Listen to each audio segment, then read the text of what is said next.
Welcome back, my friends, to another episode of Hermitcraft. And right as I finished building Minesweeper, we have a visitor in the area. That's right, I said Minesweeper. In the last episode of Hermitcraft, we figured out how to create this game in Minecraft in a block-by-block grid. And that time lapse was simply me constructing the game and getting it ready for another hermit to come and play. So I'm not going to be explaining the mechanics again, but you can go check out the previous episode if you want to know how it works. I have left some simple, easy to follow instructions for Joe. Joe is the hermit I'm going to invite to come and play, since it was brainstorming with him in the end that gave me the idea on how to make this work in Minecraft. So in this chest over here, there are some banners that you can put down on top of a block you think has TNT below it, or a mine because it's Minesweeper. And then over here, if you need a hint, all of the corners are safe, so you can press the buttons in the corners to get started. And that's about it. So I'm kind of curious, do you have anything good to trade? No you don't. So yeah, I'm going to send Joe these coordinates and hopefully he has a good time playing some Minesweeper. So it was time for us to head back to the base, where I'd finally gotten around to tearing down the prank that False did. And I've got to admit, I'm a little sad to see it go. I started tearing down the headphones first, and I thought the only thing that's actually in the way is the glasses when I want to fly into the nether portal. So I guess this means that Hermitcraft's most prankable base entrance is open for business again. Aha, and look, loads of the materials from that prank have made their way into the correct space through the sorting system. That's because I put a ton of time into setting up lots of the filters, and over here I've also sorted out tons of junk. And look at that, like magic, all these shulker boxes are empty.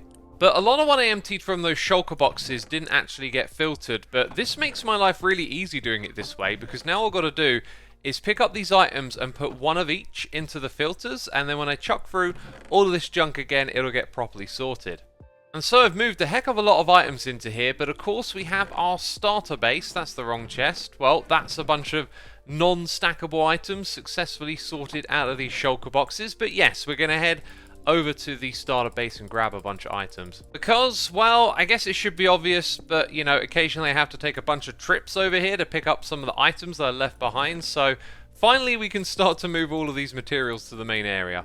And I think you get the point at this point in time that it takes a lot of time to transport all those materials, sort them through the sorter here. It's just something I'm going to take care of in the background now.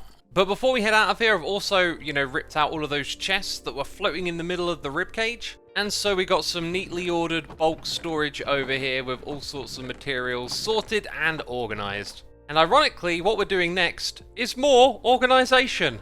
Alright, finally we get to do this. It's been a long time waiting for me. This project, whoa, dodged the tree. This project has needed doing for some time now. It is the storage system that me and Keralis need for our farms that we have in our shared farming area. And Keralis built this insane raid farm here that is so powerful that we actually burn the items that it creates. So you'll see that there is fire here, because it's too much for any of these hoppers here to pick up all the items at once. Then below this, well, not directly below it, I'm going to extend it and we're going to drop the items down there. And if we follow it downwards using the free cam and look underground, you can see it leads all the way down to the portal here. This is where we send all the items. What's different now is that the portal is actually lower down than it was before, and this change is very important. The reason why is because here in the nether, we need these items to be spat out like they are right now. Otherwise, they would sit on the obsidian blocks like before, where we used to have hopper minecarts down below to pick up those items and funnel them into the item elevators here. Now this means we have a really fun challenge on our hands. We have to move items through the nether without water. That means using ice, sticky pistons, and honey blocks. And I've never actually done this kind of project before, so it's going to be super exciting for me. First of all though, I want to grab a few hoppers and demonstrate something, as I discussed this idea in a live stream, and it was clear to me that a lot of people didn't understand why we would need to do this. And it is actually really simple to demonstrate. If I just chuck lots and lots of these items on top of this hopper, pretty quickly it's going to fill up. And then we're going to be able to see the hopper transfer speed just by looking in here. It only moves like an item at a moment, like that. great sentence. What I'm trying to say is that it moves items very slowly. And for the amount of items we're going to have coming through, this system will not work no matter how many hopper minecarts we put down there. It's always going to be throttled by the chain of hoppers that goes over the top of the hoppers that bring the items to the chests. And as you can see, look, the items are just sitting around over the back here, so they would effectively despawn. So fortunately, I've had time to go into my test world, mess around, and figure out how exactly this stuff is done, and the results are super interesting and really quite effective. First of all, though, we got to clear out all of this stuff. I don't need it anymore. Well, maybe I need the bones. Okay, I've managed to salvage some bones, but now we got some frame rate issues. God, I'm creating so much lag. Alright then, it's all been cleared out, and remember how I showed you the items spitting out of the portal frame? That's really important because that's what I'm going to simulate right now. We're going to have items flying out and hitting honey blocks like that, and then they drop down. Now all of this is going to look really straightforward and simple, but boy oh boy, it took me a long time to figure this old trick out. So they get shot across there, but the hoppers, right, we're going to place them here and do the same thing again. Now what will be different this time is that those hoppers disappear because they got picked up by the hoppers. And you can see where this is going now, right? We can extend the ice out a really long distance. We can have lots and lots of hoppers. And then if we get a crazy amount of items coming through, each one of these hoppers can pick up a lot of them at once. Actually, I might be mistaken because it's at this level that we're going to create an item filter. So where you would normally have like the hoppers going across like this, and then your filters below, we're replacing that with this ice system. And we're going to make a giant U shape, and I'll show you how the corners work with all of this here. So it will go off, there'll be a corner to push items across, then another one, it will come back around again. That means a massive array of item filters, but first of all, we're probably going to have to raise this up because we need to build this in sync with the portal here.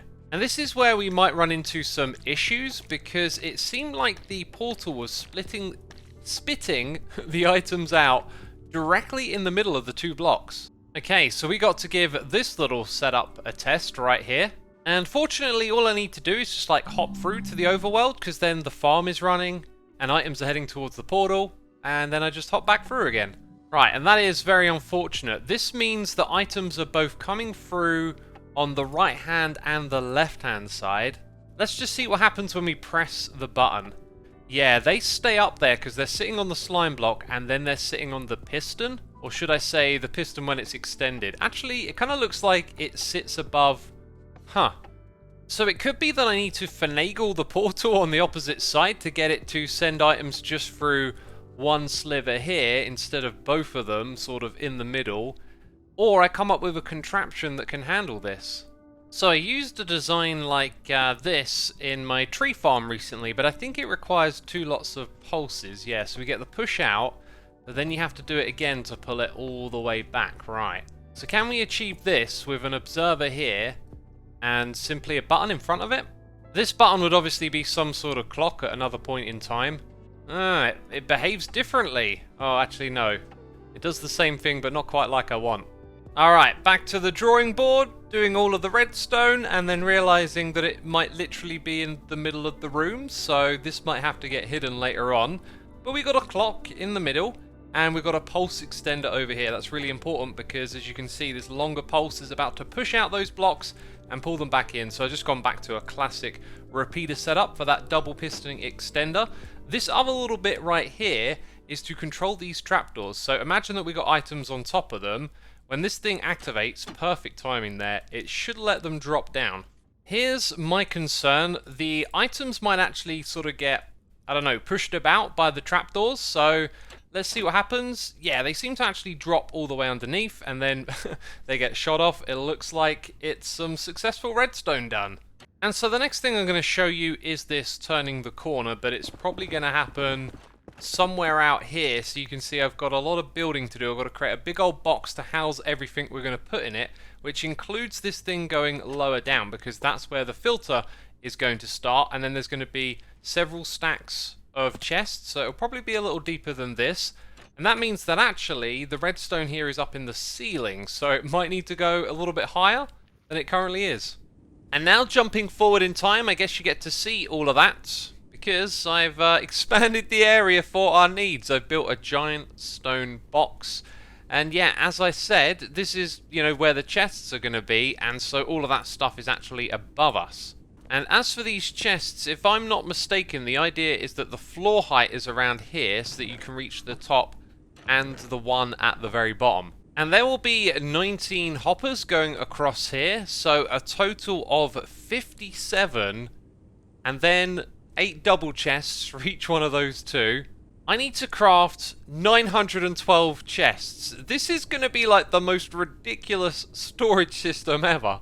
And then another 570 chests to make all of these hoppers. Oh, and we also need some barrels. The reason it's set up like this is so that this chain of hoppers isn't back by one, and therefore those redstone torches will not only be powering the blocks directly above them, but the hoppers that would be one block over. And I did introduce this to you, right? These are just the item filters, so we're going to be able to filter out 57 unique items, but of course we don't need to filter out 57. This is more about being able to handle a large amount of items coming in, so there'll be like several filters in a row that will handle one type of item. And if you're curious about the scaffold, well, this obviously takes us up to the portal, but not only that, it goes a little bit higher, and then we have another tunnel going off in this direction, and this almost connects to the floor of what will eventually be the nether hub tunnel coming all the way across here. So with all of that understood, we now need to build all of this redstone. There's more slime block and honey contraptionage to go in the corners above me there. But yes, first of all we need to take a trip to the tree farm and get ourselves tons and tons of wood. And this is also an opportunity to try out the concept of our base here. As I fly around, I need to locate the entrance to the tree farm, which is actually right here. From a distance, which it's kind of difficult unless you stop flying, it's not so obvious, but then again we got some light over there, and maybe I can add more decorations and whatnot that tell you that's where the tree farm is. And I've just started off with some oak logs, maybe I'll change that around to something different. And anyway, there's a staircase here, right? And if we just break into the camera mode, you can see it goes down to around the entrance of the tree farm. And by the way, a while ago I made some major changes to this contraption. My stream chat informed me that by using fence gates here, I think we were using glass blocks before, it works so much better. It breaks leaves and all of those items drop down below. And it looks like I left this thing running. I've now got a button over here to actually change that. We hop inside, yeah, it's no longer running. Oh, you might also notice that all of these right here are oak logs. This actually means the trees can grow way faster. So this thing was great before, but now the efficiency is through the roof. I also installed these pistons up the top, which leave this leaf block here, but it also means that all the other items that might gather here get popped out into the hoppers down below. And they've also been rearranged too. So now the bone meal supply is over the back here, and there's a whole bunch of other changes too down with the redstone. Basically, it can automatically turn off when the logs fill up the space over the back here. Oh! And it looks like it's pretty full at the moment. And this is a 9x9 area that goes 5 blocks tall. That's a total of 405 blocks. And 2 of those will make 1 chest, so about 200 chests for a full harvest. And I think we needed 1,400, so we need like 7 full harvests of this thing. Oh yeah, we also optimized how this thing bone meals the trees, so you can see it doesn't actually bone meal until all of the other stuff going on behind it has finished. Anyway, something really cool to show you here. I can actually go into free cam mode while this is running. I think it won't place another sapling until I turn it off. So this allows me to diagnose this thing really easily.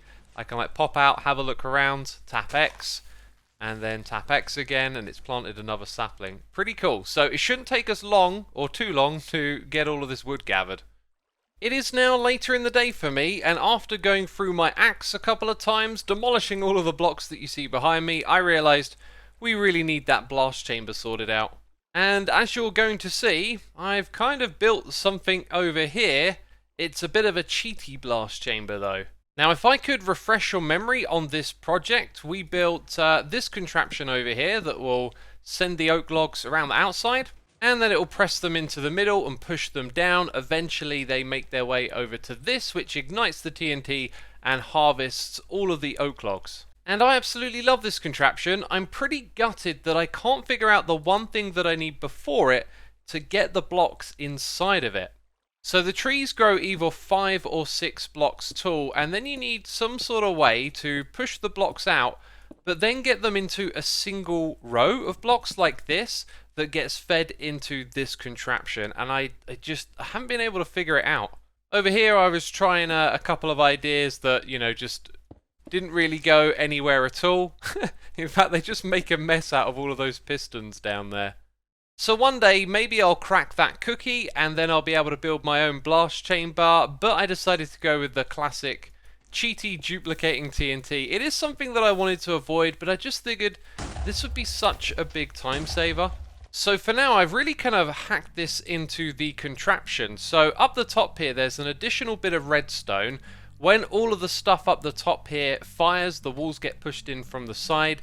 This thing is going to activate, and the signal will go downwards and then into these pistons and push the trees over to the side. I tested that worked. That's terrific. But as they come over here, they're going to activate this dispenser. And the sequence of redstone means for every 2 lots of logs that get sent through, this thing up the top here will activate. So there is TNT being duplicated. It falls down onto that. And yes, it's blowing up blocks around it at the moment. And that's why there's like extra obsidian down here to protect it from all of the redstone and the rest of the contraption. So I'm going to keep my eye on that. But this is like a temporary hacked in situation here. And so you probably get the gist of it now. Up here is where the TNT duper is, and because we're duping it, I'm not really worried about efficiency. The last design that you saw, it kind of wrapped loads of the logs around a single TNT blast to get lots of logs from one blast, but now we're just going to get a couple at a time. So it's camera count time. I think this shot's going to be ideal because you can see the TNT duper. We can clearly see where the TNT is going to drop down and blow up the oak logs. And up the top here you can see a bit of the redstone, but I think some of this scaffolding is in the way. Now you'll be able to see the oak logs getting pushed across. And although you can see me now down here, when I drop into the farm, yeah, I'm no longer visible. Hey, we've successfully harvested our first bit of wood. And because the TNT is so effective, you can see it there sitting on the side. Yikes. I will obviously have to make some modifications. In fact, if we focus our attention on the redstone at the top, it's pulsing twice where I thought it would only pulse once. So I need to make a modification up there, and we'll be using half as much TNT. You know what? I might just do this the lazy way. If I put some obsidian blocks here, then they just get pushed out, right? And now that I'm having a closer inspection and moving the camera count around, it does look pretty good over here. I've also realized that there's quite a few players on at the moment. So I'm a little bit worried about having a lot of load on the server affecting this thing, but so far so good, it hasn't messed up. Famous last words, you might say. I've now had to move that obsidian blast chamber several times, thinking that it was too close to the explosion down below when it would mess up, which it would do eventually. This time with the replay mod, I caught it in action though, and I gotta say, what was that? Why did the TNT not fall down through the hole?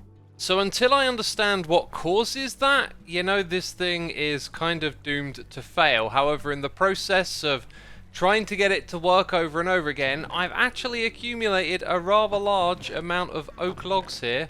So I think we need to pack it up now, head back over to the storage in the nether project, and I'll show you the rest of how the redstone stuff there works. And this is it. I've got some scaffolding up there to walk around, but we'll use the camera. It makes it much easier just to see that there is some repeaters going around the top here, and for some reason I decided to bring the little contraption all the way across the end here. However, we missed it pushing out the piston, but you've probably sussed out what's going on now. So our clock is hooked up to this line of redstone, and it means that after this one here pushes, then it goes down to the end, and this one will do the same thing. It gives the items enough time to make it all the way across so that they touch the honey blocks. Then they'll be at the back here, they shoot off all the way down. Again, they'll touch the honey blocks, be at the back, and get shot off in this direction. But in order to see this thing in action, I might not be able to get in here. Aha, this will do. Yeah, I've got to now rip all of these out because otherwise they're going to fill up with items and you won't see it in action. Now this is going to be cool. I'm using the camera account so we can see this thing live. Items are coming through, then they're going to get shot off down to here. This is actually the first time testing it. I'm just kind of relying that it will work. Kind of looks like the timing is off here, so I might make some changes. It shoots too early, so we need some more repeaters, but otherwise... Oh, wait a minute, that one was okay though. I'll have to double check these timings. Anyways, you get the point. The thing is all good and ready to go. I just need to wrangle a whole bunch of iron, and all of that wood needs to be crafted into chests. I've got a lot of work to do here. I'm sure you have one more question though, but let me answer it for you. Items going through the portal will load the chunks here, so it's also a chunk loader, meaning this thing's going to work when I'm in the overworld. So it's late, I'm exhausted, I want to get this episode out to you, and you've probably heard it already, but Rendog is now the king of the server. He actually got all of us hermits together to have a meeting and vote him in, which I happily did. I think having some leadership and direction is a wonderful idea. So yes, you heard it here, Rendog is now the king of the server, and I'm sure this is going to lead to a whole bunch of wonderful things. There are now rules that we have to abide by and quests that we can participate in, and we are definitely going to be checking that out in the next episode. And I couldn't leave it like that, could I now? I had to come back and re-record the last part of this video because I decided you should see this. You should get to feel the scale of it before we actually hook it up. All of the chests are in place. I still have a fair bit of wood left over here, and that's because this thing is actually a little bit smaller than I originally calculated. But there you go. Absolute overkill on the storage here, or maybe not, because we're going to hook it up to a whole bunch of crazy farms. But anyway, that's it. Be sure to leave a like if you enjoyed the episode, and I'll see you soon in the next one. Bye-bye.